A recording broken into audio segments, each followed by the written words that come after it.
The courthouse in downtown Phoenix carried a heaviness that morning, the kind of weight only high-profile trials brought. Reporters lined the steps before sunrise, clutching cameras and microphones, eager for the kind of headline that made careers. By 8 o'clock, the hallways inside were already buzzing, voices echoing off marble floors, shoes clicking in hurried steps. Yet, for all the chatter outside, the courtroom itself felt unnervingly still, as though everyone sensed something unusual was about to unfold. At the center of it all sat Emily Johnson, a 3-year-old girl who had no idea her presence held the power to sway justice. She was tiny, dwarfed by the high-backed wooden bench they had carefully set near the witness stand. Her feet didn't come close to touching the floor, her legs swinging freely as she clutched her worn stuffed rabbit, a toy with one ear partially chewed and fur rubbed thin from years of comfort. Her mother, Allison Johnson, sat only a few feet away, wringing her hands nervously. Allison wasn't sure this was a good idea. She had told the prosecutor, again and again, that Emily was too young to face a courtroom. But the legal system had its own way of pressing forward, especially when children became the center of truth. Allison's face showed sleepless nights and fear etched into the corners of her eyes. She kept glancing toward Emily, as though her daughter might vanish if she looked away for too long. The defendant, Marcus Hawley, sat across the room at the defense table. He wore a dark suit, his posture rigid, though his eyes flickered nervously whenever they landed on Emily. His attorneys leaned close, whispering strategy in hushed tones, but Marcus's attention strayed. He wasn't afraid of lawyers, or even evidence. He was afraid of that little girl and what she might say.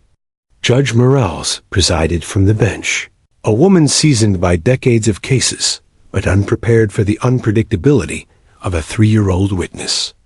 She adjusted her glasses, her gaze shifting between the prosecutor and defense counsel. The room's tension thickened when the bailiff entered through the side door, leading a German shepherd by a sturdy leather leash. The dog, Shadow, was a K-9 officer with years of service behind him. He was no ordinary police dog, though. Trained not just in detection, but also in comfort, Shadow had been allowed into the courtroom under special circumstances. His presence was meant to calm Emily, to give her a sense of security in a room filled with strangers and sharp stares. As soon as Shadow padded in, Emily's eyes widened. Her rabbit slipped slightly from her hands as she sat forward, transfixed. The air seemed to change in that instant. Reporters craned their necks. Jurors leaned unconsciously closer, and even the judge paused mid-sentence. Emily lifted her small hand, pointing directly at the dog. Her voice, tiny but clear, cut through the silence. "That's the doggy from the bad man's house." The words hung in the air like a dropped glass shattering on tile. Gasps rippled across the gallery. The prosecutor froze. The defense attorney blinked, stunned.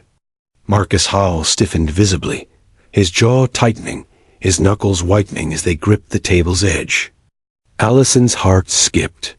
She half rose from her seat, torn between pride and fear, before catching the judge's stern glance, warning her to stay still.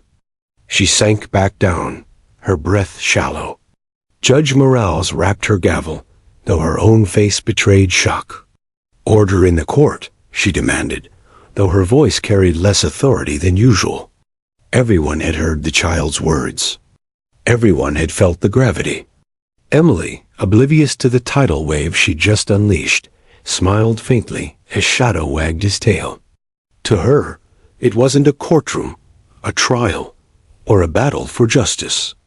It was just the truth, something so obvious to her young mind that saying it felt no different than pointing out the color of the sky. But for the adults in the room, her words carried consequences that could not be undone. The prosecutor, Rachel Stern, a woman known for her calm composure, suddenly found herself speechless. She had prepared for days, building strategies around carefully worded questions and gentle encouragement. Yet she hadn't prepared for this, for Emily to volunteer a connection so strong, so specific, that it bypassed the legal chessboard entirely.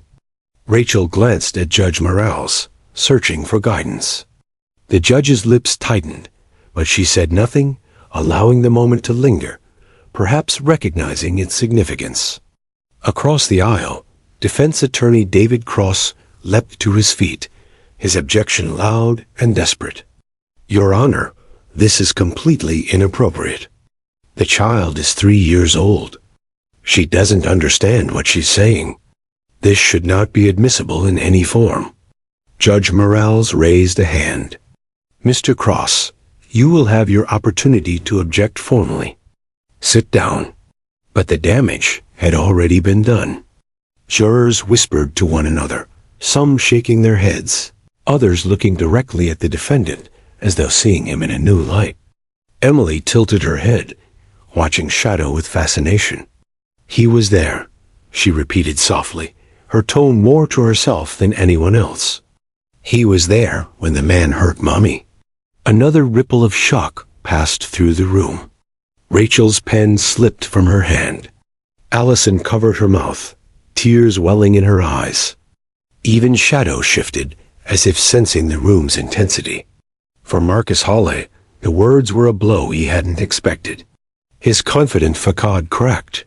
He glanced at his attorney, who whispered frantically, but Marcus couldn't hear him. The pounding in his ears drowned everything else. He knew the truth.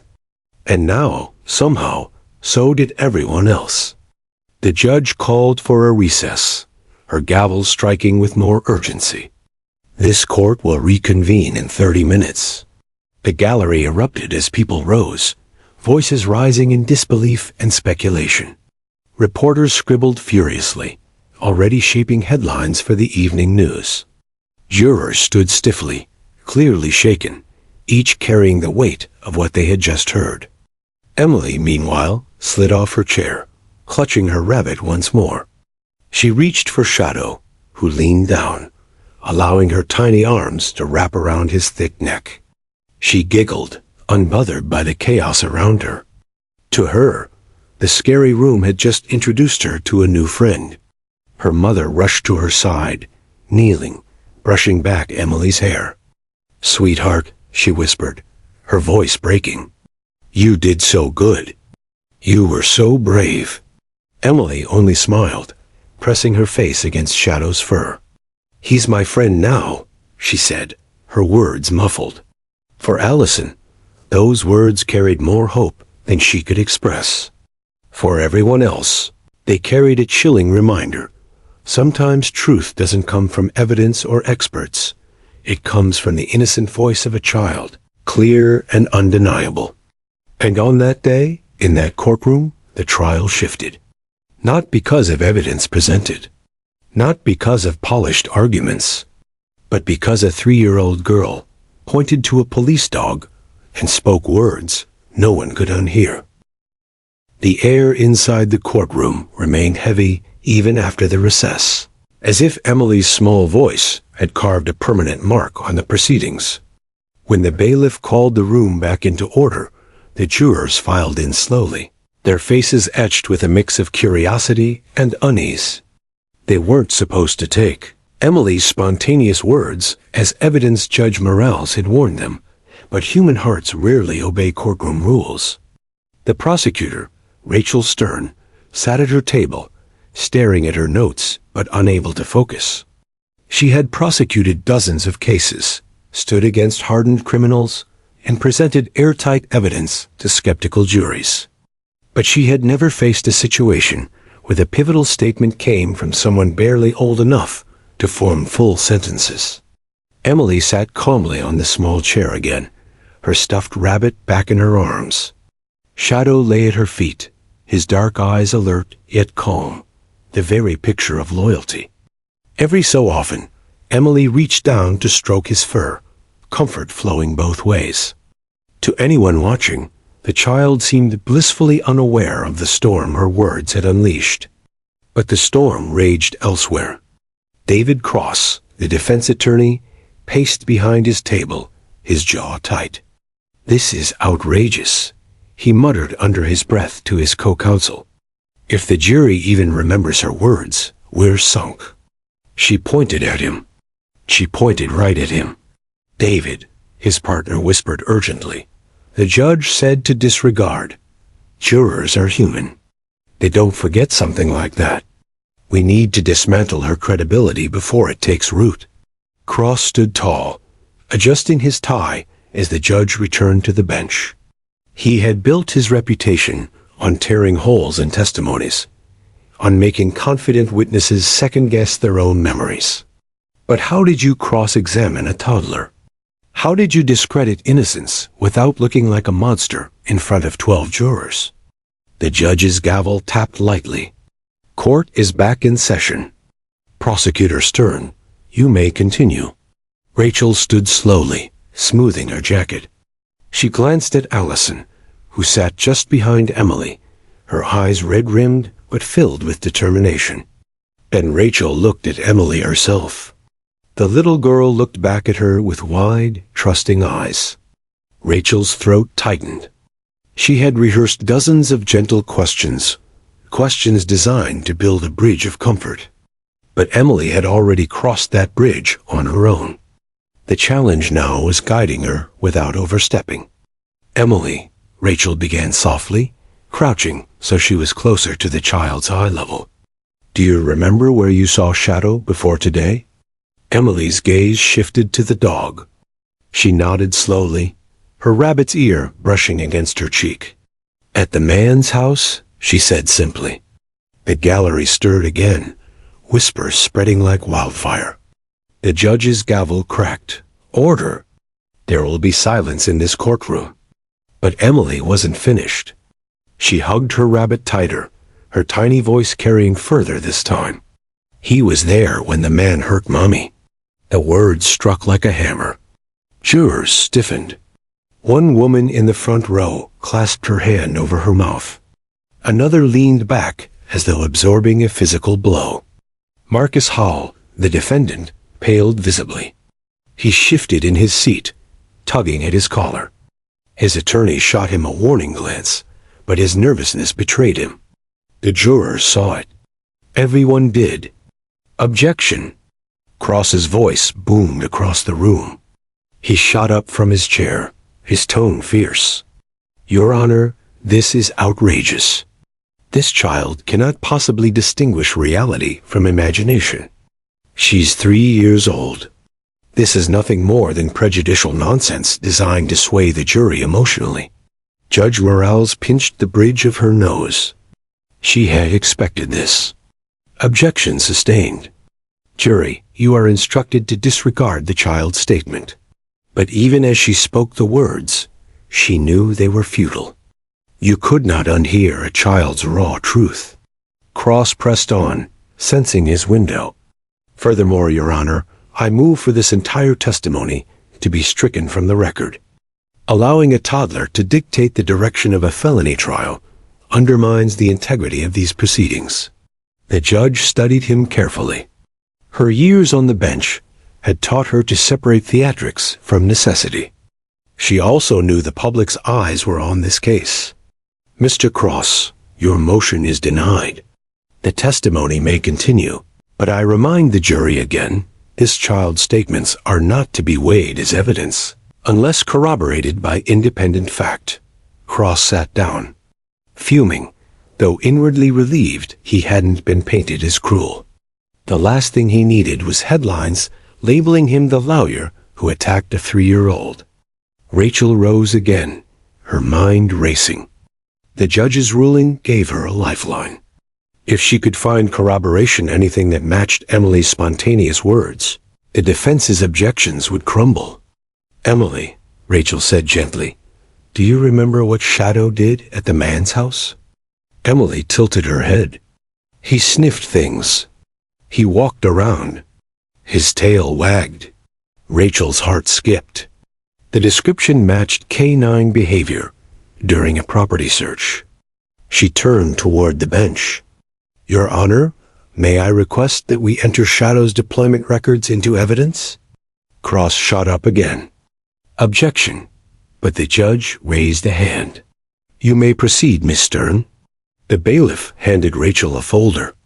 She opened it carefully, her pulse quickening as she held up the documents. According to official records, Shadow was deployed to Mr. Hale's residence on March 14th as part of a search. His handler noted that the dog spent significant time near the living room and kitchen areas. Rachel turned slowly toward the jury. "Ladies and gentlemen, this child recognized a police dog that had, in fact, been inside the defendant's home. She recalled his behavior accurately, and she volunteered this information without prompting." The jurors exchanged looks, surprised, uneasy, contemplative. Their doubt had begun to shift into belief. Emily, meanwhile, reached down again to pat Shadow's head. The dog's calm presence seemed to anchor her. She leaned close to her mother and whispered, "He remembers too." The comment wasn't heard by the jury, but it struck Allison like lightning. Tears welled in her eyes. To Emily, the dog wasn't just a comfort, he was a witness too. The defense scrambled. Cross leaned over to Marcus, whispering harshly, "Don't react. Don't look at her. Stay still." But Marcus couldn't help it. His eyes flicked toward Emily again, just for a moment, and one juror caught it. The expression wasn't one of innocence, it was fear. Rachel straightened. She didn't need to push further today. Emily's words had already drawn the line. Judge Morales called another recess, this one shorter. She wanted time to deliberate. The gavel came down. 10 minutes. "We will reconvene shortly." As the room emptied, reporters practically ran for the doors, eager to phone in their updates. Allison gathered Emily into her arms, holding her close, whispering praise for her bravery. Shadow walked calmly beside them, tail wagging, a silent guardian in a courtroom that had just been shaken to its core. For the jurors, the image of a tiny child pointing at a police dog and connecting it to a crime scene would not fade. For the defendant, the walls of denial closed tighter. And for Rachel Stern, one truth had become clear. The smallest voice in the room might be the one that brought the loudest justice. The courtroom reconvened after the brief recess, but the energy inside had shifted. The jurors, though instructed to disregard Emily's earlier words, returned with the weight of them still pressing in their minds. Whispers filled the gallery until the bailiff barked for silence. The defendant, Marcus Hawley, sat stiffly, his eyes fixed on the table in front of him. His jaw was tight, his knuckles white. The judge leaned forward. "Miss Stern, you may continue." Rachel Stern inhaled slowly, adjusting the papers in front of her, though she barely looked at them. She knew this was no longer about carefully scripted questions. Emily had already taken the narrative into her own tiny hands. Rachel had to move carefully, guiding without leading, encouraging without pushing.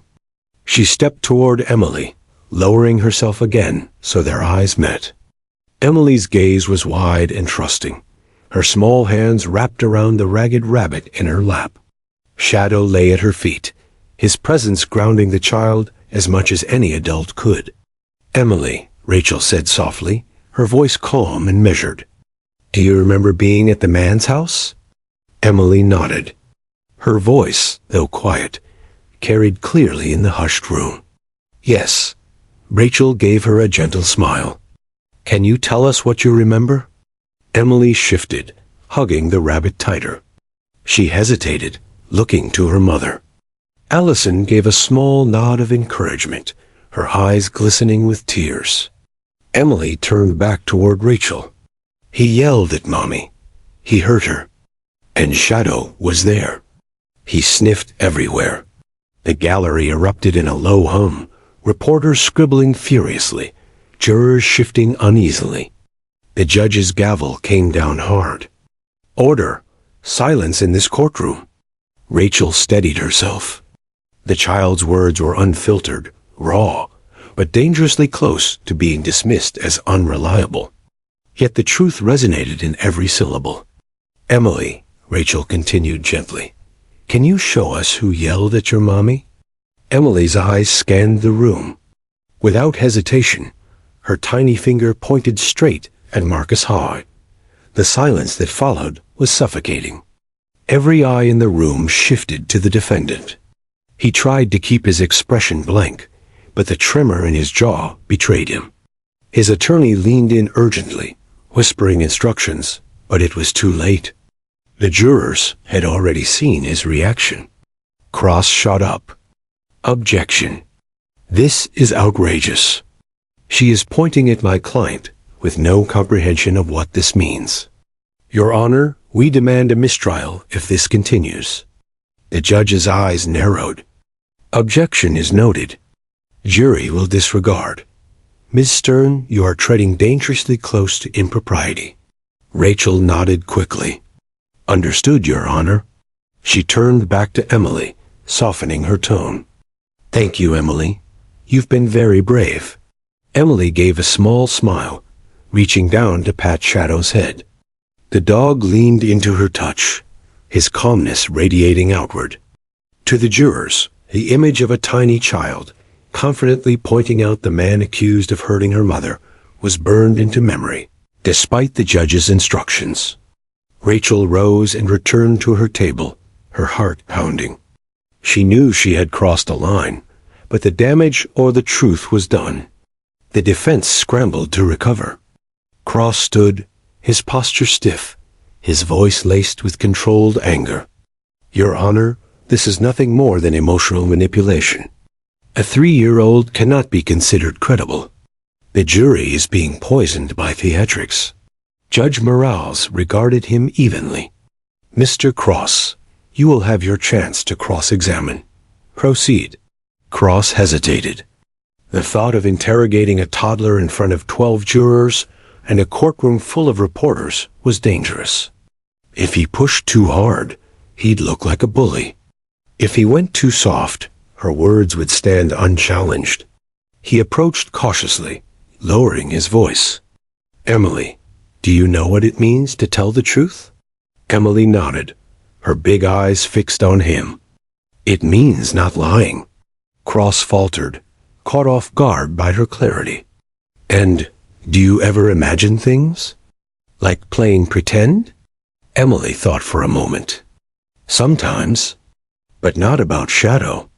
He was there. The jurors watched intently. Cross's line of questioning had backfired. Instead of making Emily look confused, he had given her a chance to reaffirm her certainty.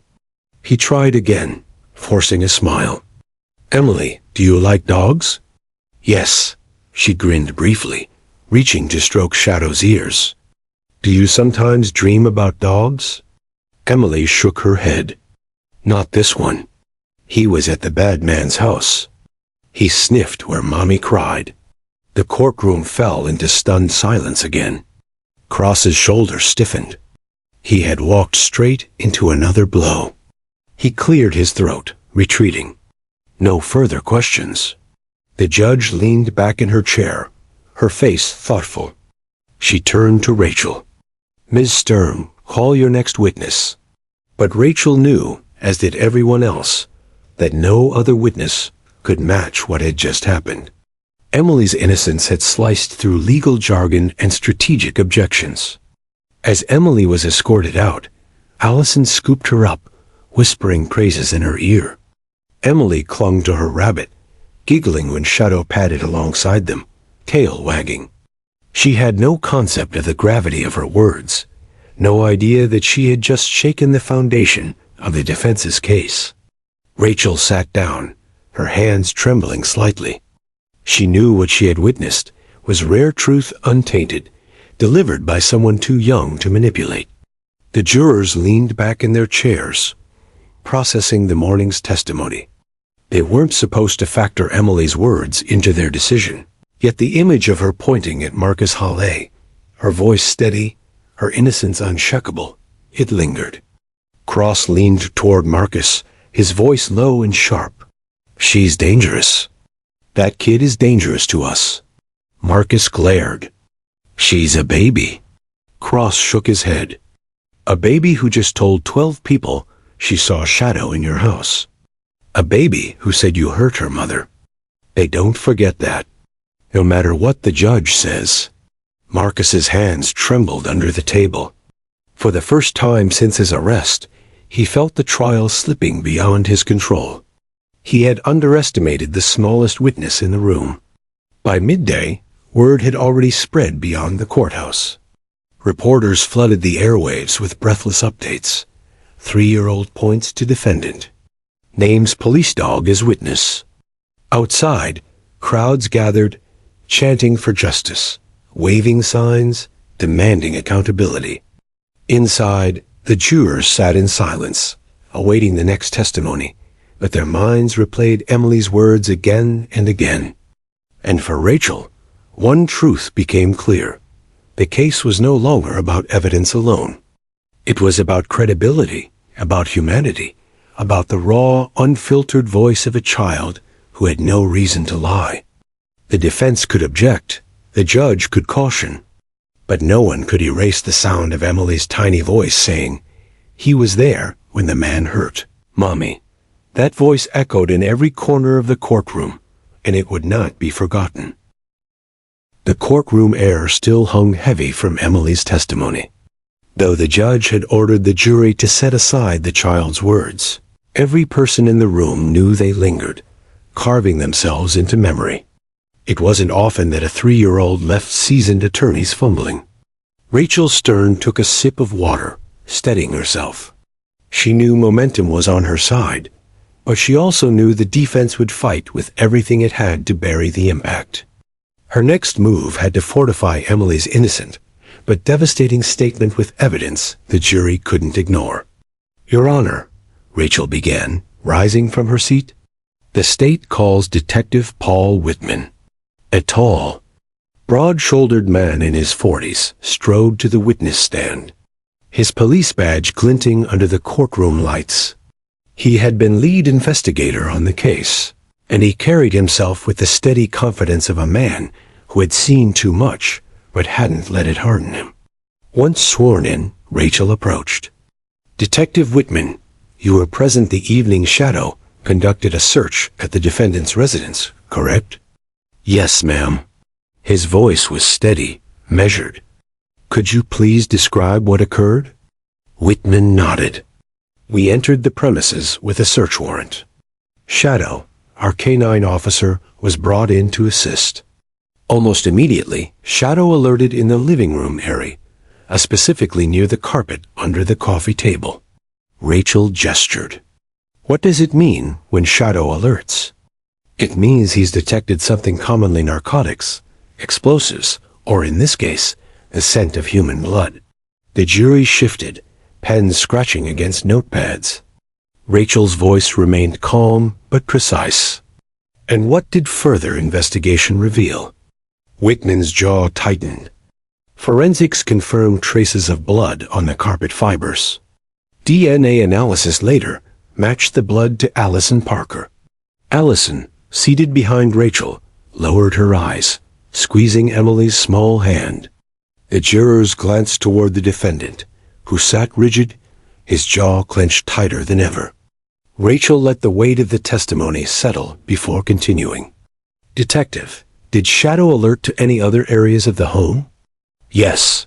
He alerted near the basement door. We found signs of forced restraint ropes, duct tape, and a chair positioned in a manner consistent with holding someone against their will." Gasps rippled through the gallery. The judge rapped her gavel. "Order. Quiet." Rachel nodded solemnly. "Thank you, Detective." She turned slightly toward the jury, careful not to seem theatrical. No further questions. The defense wasted no time. Gerald Cross rose quickly, his voice sharp. "Detective Whitman, you're telling this jury you rely on a dog to guide your investigation." Whitman met his stare.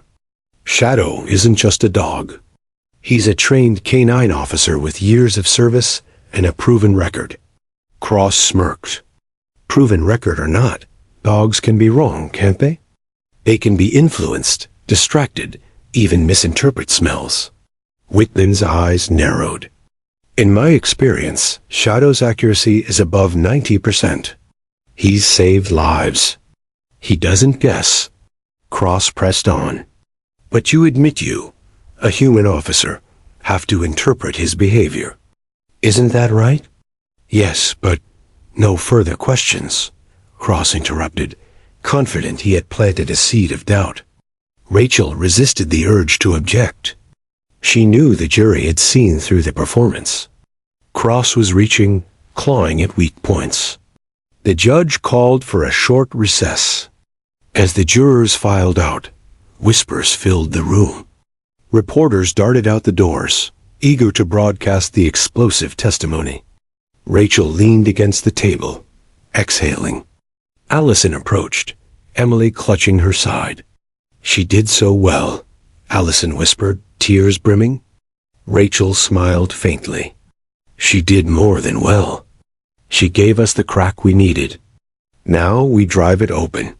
Meanwhile, at the defense table, Marcus hissed under his breath. You said they had nothing solid. What was that? Blood? Restraints? The damn dog? Cross massaged his temples. Calm down. It's circumstantial. Without Emily's outburst, it's manageable. We'll frame the evidence as contamination, exaggeration. Jurors can be swayed if we make the state look sloppy. Marcus's nostrils flared. That kid, she's ruining everything. Cross leaned in, voice low and hard. Don't ever say that again. She's 3. You come across as blaming her, you're finished. The tension was palpable as court resumed. Rachel rose again. The state calls Dr. Corinne Mitchell, forensic analyst. A woman in her early 50s, calm and meticulous, took the stand. She explained the DNA findings, confirming the blood samples matched Allison Parker with scientific certainty. She detailed lab procedures, countering any insinuation of contamination. Cross cross-examined relentlessly, trying to chip at credibility. Isn't it true lab errors happen all the time? Samples get mixed? Mitchell held firm. Errors are possible. In this case, they did not occur. Our chain of custody was airtight. Independent review confirmed our results. Rachel's heart lifted as she watched. Piece by piece, the evidence fortified Emily's simple statement. The jury wasn't just hearing a child's memory. They were seeing it backed by science and procedure. By late afternoon, the mood in the courtroom had changed. What began as skepticism toward a toddler's testimony had morphed into unease, a gnawing recognition that the smallest voice in the room might have unlocked the truth. Judge Morales finally adjourned for the day, her tone heavy. Court will reconvene tomorrow at 9. As the gavel struck, the gallery erupted. Reporters scrambled for quotes, families embraced, others shouted for justice. Outside, the courthouse steps overflowed with protesters demanding accountability. Rachel packed her files slowly, her mind racing. She glanced once more at Emily, now asleep on Allison's shoulder, her tiny hand still gripping the rabbit. The child had no idea she had set into motion a tidal wave that could not be stopped. In the defense corner, Marcus muttered furiously to his attorney. Cross tried to calm him, but the strain showed. The jury had seen blood, ropes, and a frightened child's memory aligning with the evidence. Their path forward was narrowing by the hour. That night, news outlets across the country led with the same image. A 3-year-old pointing her finger at a man in court, her words echoed by the loyal police dog at her side. Headlines screamed of innocence clashing with brutality, of truth breaking through legal strategy. And though the trial was far from over, one thing was certain. The smallest witness had become the trial's most powerful force. The 5th day of trial dawned gray and heavy, as though the skies themselves reflected the tension inside the courthouse. Crowds gathered early, holding signs that read "Justice for Allison and Believe Emily." News vans lined the block, satellite dishes aimed skyward. Inside, the courtroom filled quickly, a mix of reporters, spectators, and anxious supporters. Rachel Stern sat at her table, reviewing her notes with a steady hand. But her stomach churned. She knew what was coming. Gerald Cross, the defense attorney, hadn't stopped scowling since Emily's testimony and the forensic confirmations that followed. Today, he would strike back, and his target would be Allison. All rise. The bailiff's call echoed as Judge Morales entered. After the formalities, she gave a curt nod. "Mr. Cross, you may call your witness." Cross stood, smoothing his tailored suit. "The defense calls Allison Parker." A ripple moved through the room. Allison froze in her seat, then rose slowly, clutching Emily's rabbit for comfort, though her daughter wasn't present. She walked to the witness stand, every eye fixed on her. Her steps were small, her body tense, but her chin was lifted. Once sworn in, she folded her hands tightly in her lap. Cross approached, his tone deceptively polite. "Miss Parker, you've been through quite an ordeal. I'm sorry for that. But the jury needs to understand the full picture of who you are. May I ask you some questions?" Allison's voice was soft but firm. "Yes," Cross began gently. "You and Mr. Hawley were in a relationship, correct?" "Yes." "And you moved in with him voluntarily?" "Yes, at first." "At first," Cross repeated, nodding. "So it wasn't always terrible?" Her lips pressed together. "It changed." "He changed." Cross paced, letting her words hang.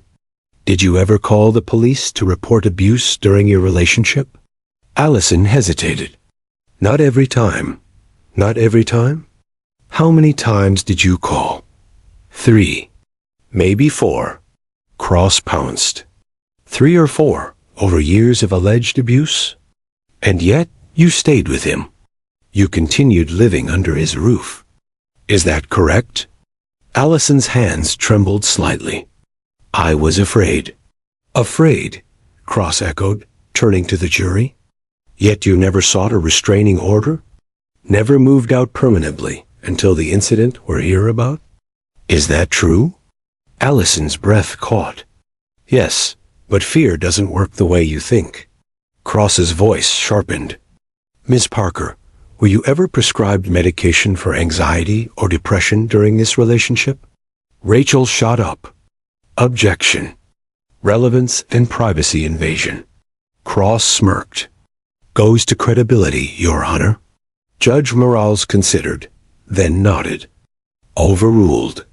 The witness may answer." Allison's cheeks flushed. "Yes, I was on medication. Because of him. Because of what he did to me." Cross leaned in slightly, his voice low but carrying. "Or because of your own instability." Gasps rose from the gallery. Allison's eyes widened, pain flashing across her face. Rachel was on her feet. "Objection. Argumentative." "Sustained," the judge snapped. "Mr. Cross, tread carefully." Cross raised his hands in mock surrender. "Of course, Your Honor." He turned back, his tone smooth again. "Miss Parker, is it fair to say your memory of certain events during your time with Mr. Hawley may be clouded by medication or emotional distress?" Allison straightened, her voice trembling but strong. "No, my memory is clear. I remember every bruise, every threat, every night I prayed Emily wouldn't wake up and see." The room was still. Even the jurors leaned forward, their pens paused mid-scribble. Cross hesitated, recalculating. Then he pivoted. "Isn't it true, Miss Parker, that you once wrote an email to a friend saying Marcus wasn't always bad? That he could be kind, even loving?" Allison blinked. "Yes, but abusers don't start as monsters. They trick you. They make you believe." Cross tried to mask his frustration. "So your words change depending on context. Sometimes he's a monster. Sometimes he's loving. Which is it, Miss Parker?" Her hands tightened into fists. "Both. That's what makes it so dangerous. That's why I stayed longer than I should have. But the night he hurt me in front of Emily, there was no kindness left. Only cruelty. The jury's eyes locked on her, reading her pain in every word. Cross pressed one last time, his voice icy. Ms. Parker, you want this jury to believe your 3-year-old daughter could identify Shadow in the defendant's home, months after the fact.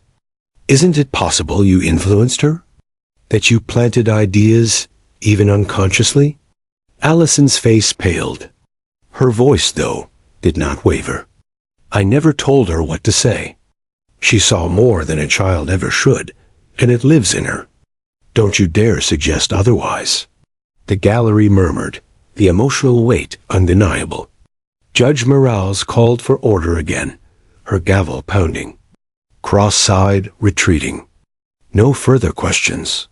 Allison sagged slightly in the chair, drained, but her defiance had left its mark. Rachel stood for redirect. She moved slowly, compassionately, standing closer to Allison than Cross had dared. Miss Parker, you mentioned fear kept you from leaving Marcus. Can you explain that for the jury? Tears welled in Allison's eyes. He controlled everything. Money, friends, even what I wore. He said if I left, he'd find me. That no one would believe me. He said he'd take Emily. Several jurors shifted uncomfortably, one wiping her eye. Rachel's voice softened further. Did you ever tell Emily what to say in court? Allison shook her head firmly. Never. I told her she had to be brave and honest. That's all. The rest was her. Rachel nodded. Thank you, Miss Parker. No further questions. The judge dismissed Allison, who stepped down slowly, relief and exhaustion etched on her face. She returned to her seat, clutching Emily's rabbit like a lifeline. The courtroom buzzed with energy. The defense had tried to paint her as unstable, forgetful, weak. Instead, she had shown resilience, pain, and undeniable truth. Outside the courthouse, reporters wasted no time spinning the day's events. Some headlines focused on Cross's brutal cross-examination, others on Allison's courage. But one theme echoed across the coverage. Allison Parker refuses to break. That evening, Rachel sat in her office reviewing transcripts. She knew Cross had scored points, doubt about Allison's past, about her medications, about the complexity of abuse. But she also knew the jury had seen something raw and human. Doubt cut both ways. Meanwhile, in a downtown cell, Marcus slammed his fists against the wall. She made me look weak. That little, enough, Cross snapped, pacing. You're not helping yourself. You let me do the fighting. Marcus glared. Then fight harder. I'm not going down for this. Cross exhaled slowly. He had fought hard, but he couldn't shake the image of Allison's trembling voice, of the jury leaning in as she spoke of fear and control. Facts mattered, yes, but so did truth.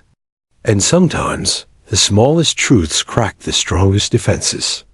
The trial was far from over, but Allison's stand had shifted the ground beneath them all. The courtroom buzzed with speculation as the defense prepared for its boldest move yet. Reporters whispered into phones. Jurors exchanged wary glances. Everyone sensed something unusual was coming. Even Judge Morales leaned slightly forward, her sharp eyes betraying curiosity. Gerald Cross rose smoothly. Your Honor, the defense calls Marcus Hallé. Gasps rippled through the gallery. Rachel Stern's stomach tightened. She had expected Cross to keep Marcus silent, protected by the Fifth Amendment, insulated from self-destruction. Instead, Cross was gambling big. Marcus stood, adjusting his tie with deliberate precision. He walked to the witness stand with a controlled gait, shoulders squared, chin high. Once sworn in, he clasped his hands together, his expression calm, almost serene. Cross approached first, his tone warm, almost rehearsed. "Mr. Hawley, could you tell the jury a little about yourself?" Marcus smiled faintly. "I'm 35. I work in real estate development. I've spent most of my life building homes, creating places for families." He paused, letting the words linger.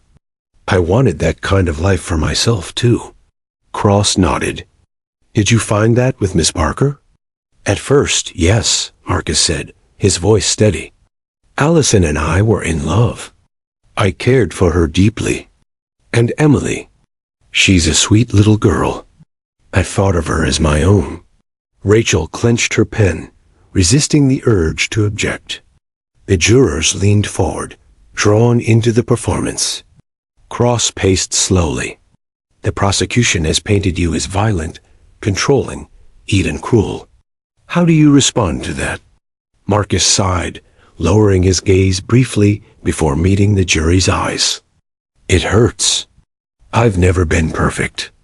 No relationship is. We argued, yes. But abuse? No. I never laid a hand on Allison in anger. She struggles with anxiety, and sometimes things were exaggerated. I tried to support her. I never meant for her to feel afraid." His tone was calm, measured, carefully stripped of hostility.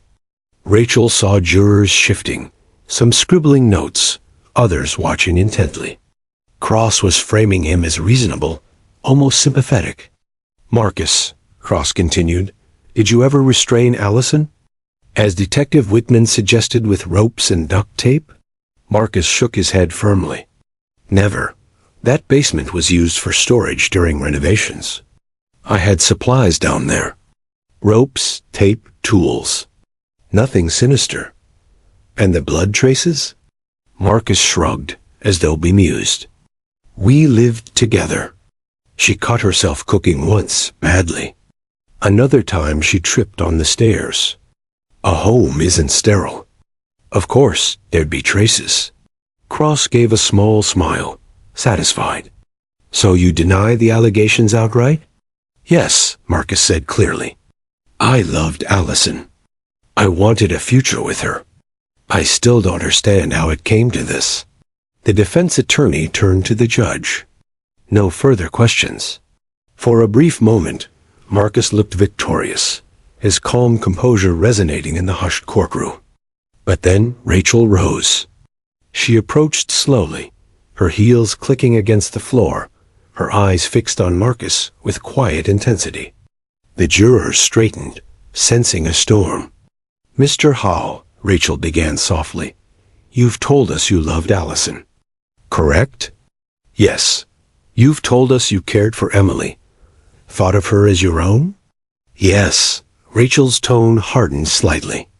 "Yet Allison testified she feared you would take Emily away if she left you. Did you ever threaten that?" Marcus's jaw twitched. "No. She must have misunderstood." Rachel tilted her head. "Misunderstood? Or was it a promise you made in anger?" Marcus's voice sharpened. "I said I wouldn't give her up easily. That's not a threat. That's love." Several jurors exchanged glances, eyebrows raised. Rachel seized the shift. "You call it love. Allison called it fear. Tell me, Mr. Hall, when Shadow alerted to blood on your carpet, were those also misunderstandings?" Marcus's calm slipped, his nostrils flaring. "I already explained. She cut herself. You're twisting everything." Rachel took a step closer, her voice unwavering. "And the ropes in the basement? Coincidence too? They were for renovations." Rachel paused, then leaned in slightly. "Isn't it true, Mr. Hawley, that Allison once begged to leave the basement, and you told her she wouldn't leave until she listened?" His eyes darkened, just for a fraction of a second. "That never happened." The jury caught it. Rachel could feel the shift. She pressed on, her words like blades. "Emily is 3 years old. Too young to invent details about Shadow sniffing where her mother cried. Too young to orchestrate lies. Are you saying she made it up?" Marcus hesitated, his composure cracking.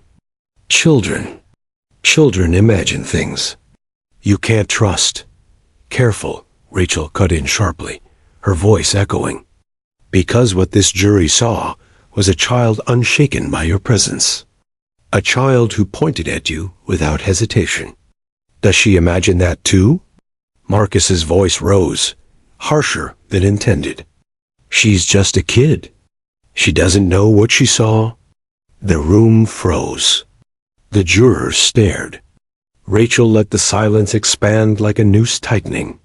Finally, she spoke softly, almost a whisper. You sound angry, Mr. Hawley. Just as Allison described. Just as Emily feared. Isn't this who you really are, beneath the calm? Marcus's fists clenched on the stand. His lawyer shifted uncomfortably, but it was too late. The mask had slipped. Rachel straightened. No further questions. Judge Morales's gavel struck sharply. The witness may step down. Marcus left the stand stiffly, his face a mask of restrained fury. He sat beside Cross, who leaned in and hissed, You lost them. You lost the damn jury. Rachel returned to her table, exhaling slowly. She knew the moment had landed. The jurors had seen the contrast, the gentle testimony of a child, the trembling honesty of Allison, and now the raw, barely contained rage of Marcus Hawley. When court adjourned, the gallery exploded with chatter. Reporters bolted outside, headlines already forming. Defendant loses temper under cross-examination. Cameras flashed as Allison was ushered out, Emily clutching her hand tightly, unaware of the storm swirling around them. That evening, news channels replayed clips endlessly. Legal analysts dissected Marcus's slip, the raised voice, the clenched fists, the denial too sharp to sound innocent. Polls showed a sharp swing in public opinion. The tide had turned against him. But inside the defense war room, Cross knew the battle wasn't over. We still have closing arguments, he muttered, though doubt lined his voice. Marcus slammed a fist against the table. You should have stopped her. She made me look like a monster. Cross met his glare, cold and exhausted. You didn't need her help. You did it yourself. And as the night settled over the city, one truth was undeniable. The trial was no longer just about evidence. It was about character, about credibility. And Marcus Hawley had just revealed more of himself than he ever intended. The courtroom was silent, thick with anticipation. Days of testimony, tears, and tension had led to this moment.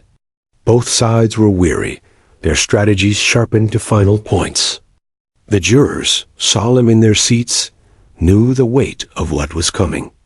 Judge Morales cleared her throat. Ladies and gentlemen, you've heard all the evidence. We will now proceed with closing arguments. Remember, what the attorneys say is not evidence, but it may help you interpret what you have heard. She nodded toward Rachel Stern. Ms. Stern, you may begin. Rachel rose, smoothing her jacket. She walked to the center of the courtroom, her voice steady, but carrying a quiet intensity. Ladies and gentlemen of the jury, you've seen evidence, you've heard witnesses, and you've felt the truth resonate in this room. At the heart of this case is a little girl, Emily, 3 years old. Too young to manipulate, too innocent to scheme. Yet she recognized shadow. She remembered where her mother cried. She pointed to the man who hurt them. Not because she was told to, because she saw. Rachel paused, letting the words hang. The jurors leaned in. You've also heard from Detective Whitman. Shadow, a decorated K-9 officer, alerted to blood in the defendant's home. You heard from Dr. Mitchell, who confirmed that blood was Allison Parker's. You saw Allison herself take the stand, trembling but unbroken, telling you of the fear she lived in. Fear that Marcus Hawley created. Her voice hardened. And then you saw the defendant himself. Calm at first, yes. But under pressure, his mask cracked. His anger showed. You saw the very man Allison described, controlling, volatile, dangerous. That was no performance. That was Marcus Hawley.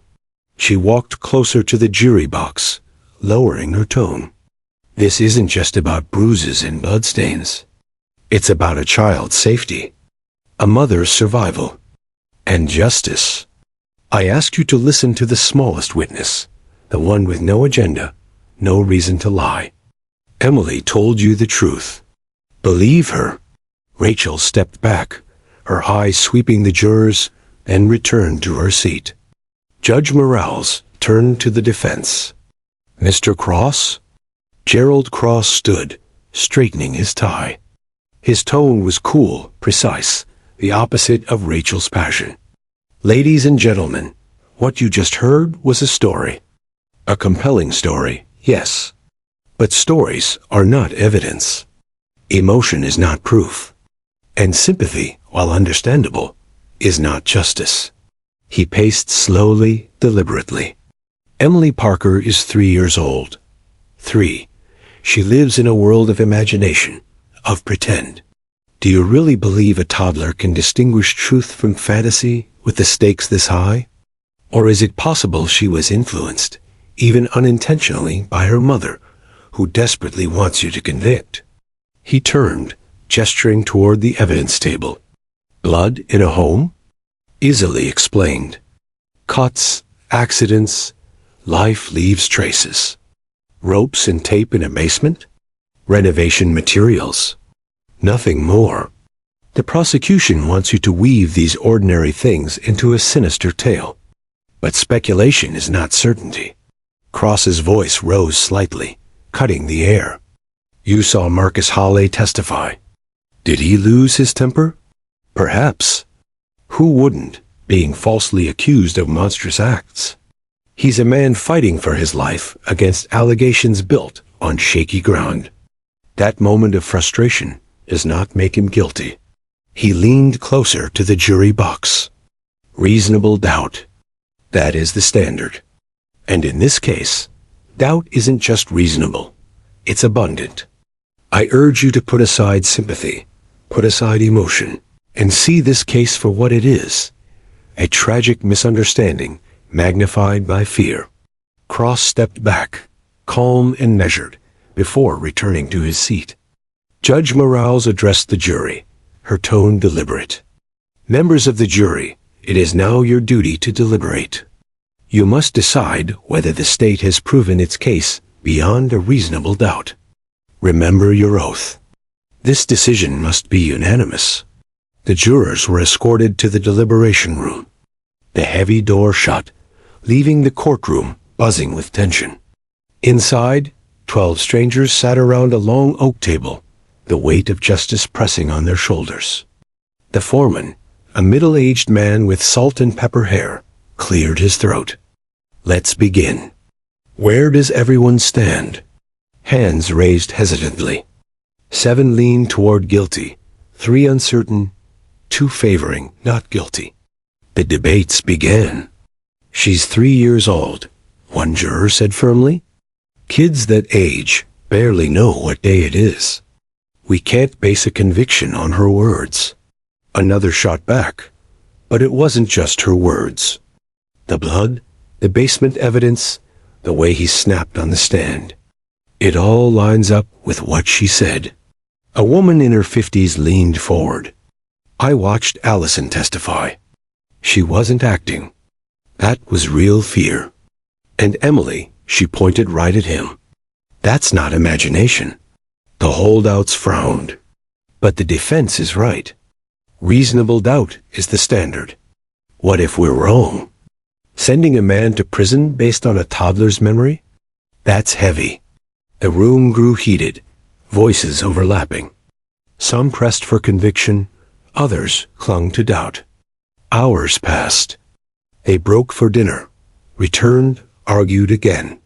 As midnight neared, exhaustion set in, but so did clarity. One by one, the doubts began to erode under the weight of the evidence. Jurors replayed Marcus's outburst in their minds, saw Emily's finger pointing again, heard Allison's trembling voice. By dawn, only one holdout remained, a young man nervous tapping his pen. I don't want to be the reason an innocent man goes away. The foreman leaned in. And what if you're the reason a guilty man walks free? What if he hurts them again? The words hung heavy. Finally, the young man sighed, lowering his pen. Guilty. The foreman nodded solemnly. Then we're unanimous. Back in the courtroom later that morning, the jurors filed in, pale from fatigue but resolute. The gallery leaned forward, breaths held. Allison clutched Emily's rabbit in her lap, whispering prayers. Judge Morales looked to the foreman. Have you reached a verdict? Yes, Your Honor. The bailiff took the slip of paper, handed it to the judge. She read silently, then returned it to the foreman. Please rise. The foreman's voice trembled slightly, but rang clear. We, the jury, find the defendant Marcus Halley guilty on all counts. Gasps, cries, and cheers erupted at once. Allison covered her face, sobbing with relief. Rachel exhaled deeply, her hands trembling at last. Cross sank into his chair, defeated, while Marcus's face twisted in fury. The gavel slammed down. Order, Judge Morales commanded. But the tide had turned. Justice had spoken. And in that moment, the smallest witness had reshaped the course of a trial and a life. The word guilty still echoed in the air, long after it was spoken. The courtroom seemed frozen, as if no one dared move too quickly and break the fragile sense of justice finally achieved.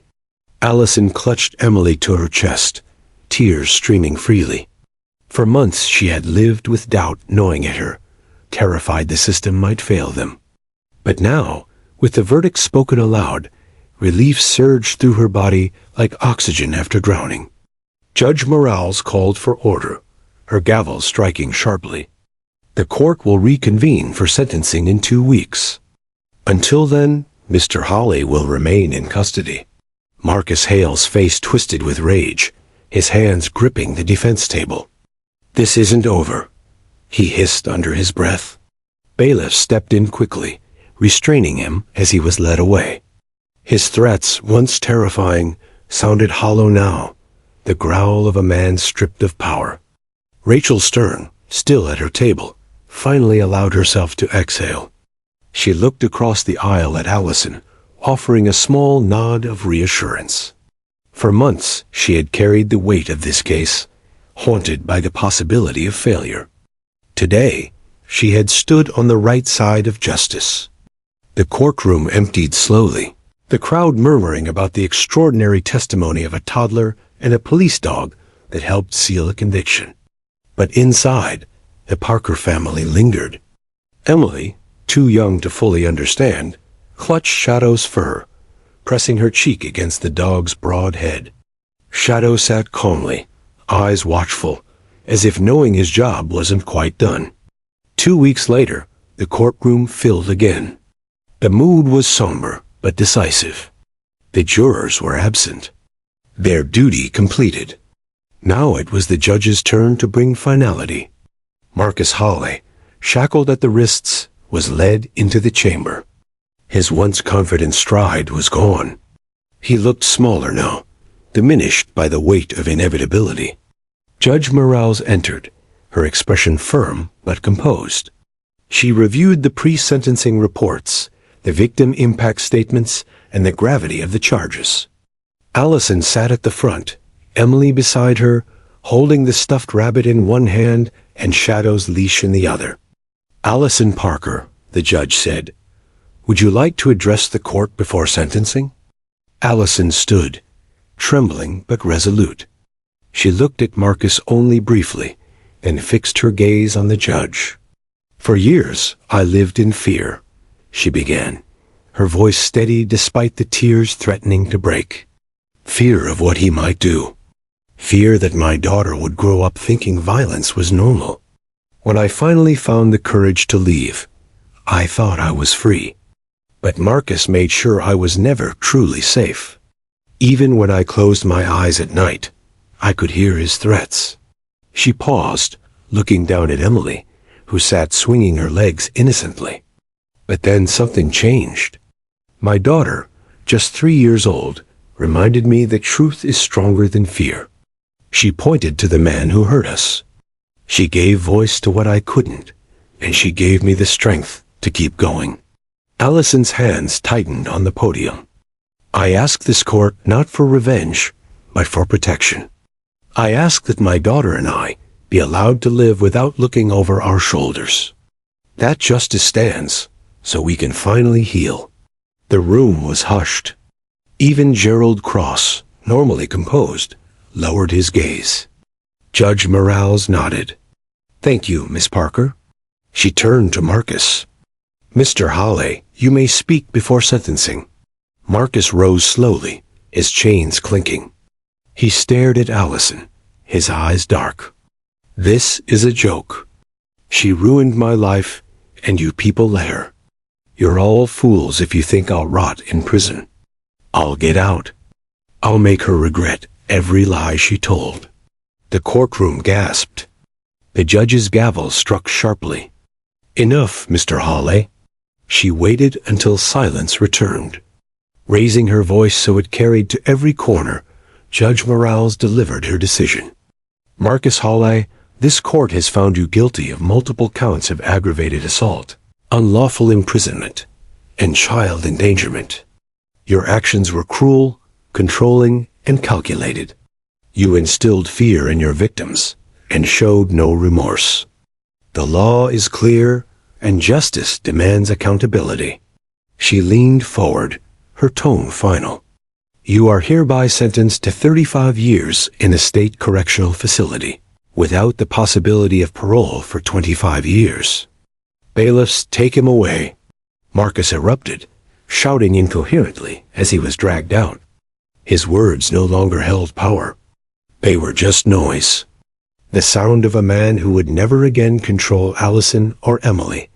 Outside the courthouse, sunlight streamed down as if the world itself had been cleansed. Allison knelt to hug Emily tightly, whispering, "It's over, baby. We're safe now." Emily, still clutching Shadow's leash, looked up at her mother with wide eyes. "Shadow kept us safe," she said proudly. Allison smiled through her tears. "Yes, he did." Rachel Stern joined them, her smile tired but genuine. "You were both incredibly brave," she told Allison. Then, turning to Emily, she knelt. "And you, young lady, you told the truth when it mattered most. You helped everyone see what was real. That takes courage." Emily grinned, too young to understand the full weight of what she had done, but old enough to feel proud. In the weeks that followed, Allison and Emily began rebuilding their lives. With the help of victim support services, they moved into a new apartment across town. For the first time in years, Allison hung curtains without fear of who might look in. She laughed freely with Emily at dinner, no longer silencing her joy. Emily started preschool, where she quickly became known as the girl who loved dogs. She drew pictures of Shadow every day, proudly telling her classmates, "He's my hero." Shadow, meanwhile, was honored in a small ceremony at the police department. Officers gathered to recognize his service, presenting him with a medal for bravery. Detective Whitman knelt beside the dog, scratching behind his ears.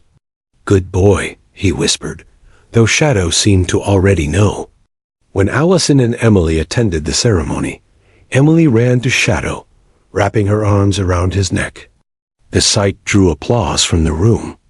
Even hardened officers blinked away tears.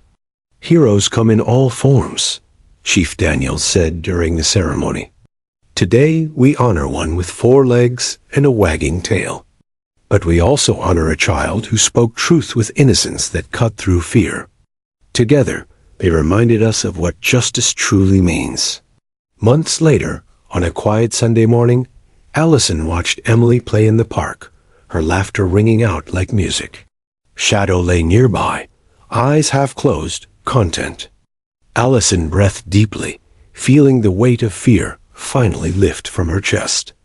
The scars of the past remained, but they no longer defined her. She had fought back. She had survived. And most importantly, Emily would grow up free, knowing that even the smallest voice could change the course of justice. As the wind rustled the leaves overhead, Allison whispered a silent promise. Never again. We are free. Emily ran up to her mother, cheeks flushed. Mommy, can Shadow come to school with me tomorrow?